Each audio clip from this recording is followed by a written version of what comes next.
Hi guys, David Henig, someone who I've interacted with a number of times, a very clever and funny guy, is a trade expert who has been interviewed a number of times in order to get his expertise on the situation the UK faces post-Brexit.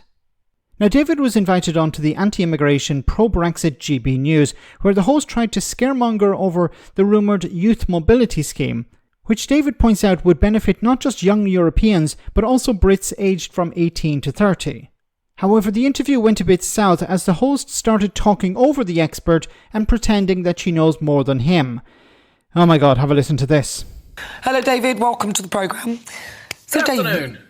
David, a youth mobility scheme for the 18 to 34s. You're not really a youth over sort of 25, are you?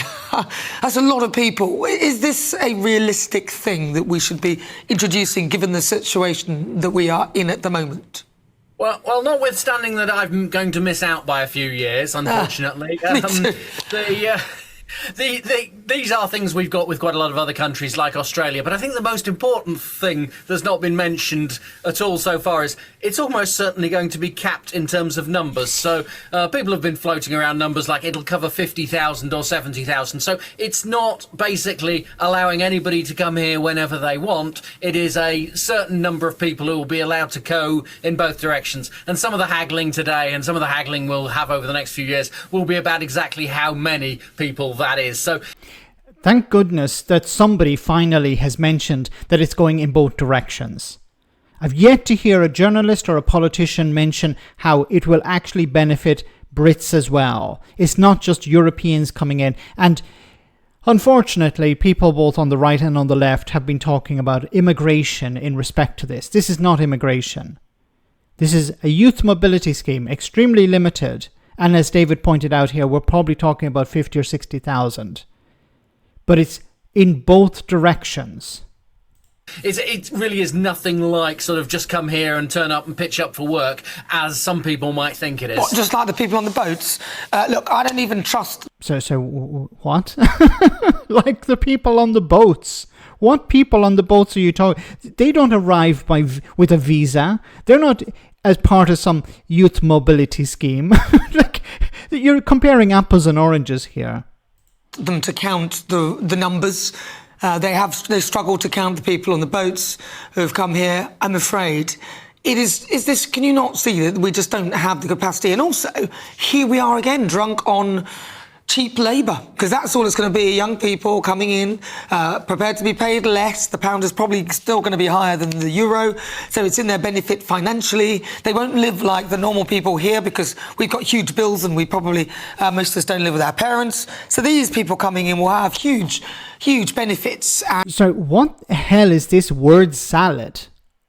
What the hell is she talking about here? She throw a huge number of things together, and I can't make head nor tail of what she's talking about here. She talked about people coming in, undercutting British workers, people living with their families. She mentioned the boats. What the hell is she talking about? And it would make our own young people suffer, do you not think?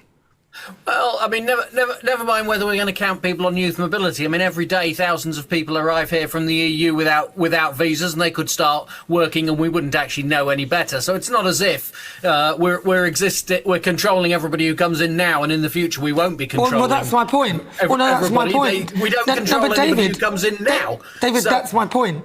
David, that was my point I was making. So this doesn't make this any different to system. This is just a different visa category. But I think more importantly, look, there are people in the UK who used to work as, say, tour reps or whatever in European resorts. They're not doing that anymore because they can't get a visa. And so you can see this as cheap labour, or you can see it as young people, I'm afraid I'm rather past this, young people who just want to go and have a couple of years experience working on the ski slopes in the beach resorts. David, you can do that anyway. You don't need a youth mobility scheme. Like, you're talking as though there's no way young people can do that anyway. Like, you invite on a guest who's an expert, and then you talk over him and dismiss his position. Like, instead of actually sitting back and listening to what he has to say, you're talking over him. Because what he's saying is something that you disagree with. But instead of saying, okay, well, I actually don't understand the details. Obviously, you know nothing about, you're talking about small boats and a youth mobility scheme in the same breath. How do these people get these jobs? Is it like collect a certain number of coupons and become a journalist? Honestly, she doesn't know what she's talking about, and she's talking over an expert. When I've spoken to David, I let David speak because I don't know all the details. I don't know how trade works between the UK and the EU and vice versa. So when David is speaking, I listen because he's the expert. He knows what he's talking about. If I don't know, the last thing I do is interrupt him and talk over him and say, no, you're wrong. Especially if I don't know what the hell I'm talking about.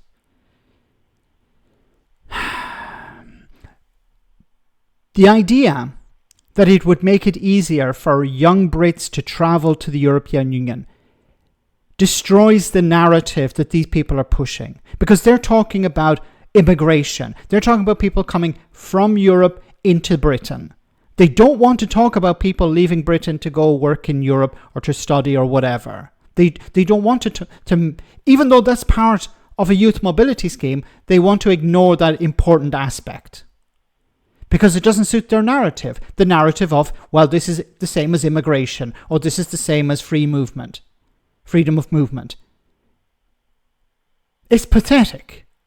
You know, there was a time when journalists would listen, would ask difficult questions, allow an expert to speak, and challenge them if they had the ability to challenge them, but not talk over them and dismiss what they say from a point of ignorance.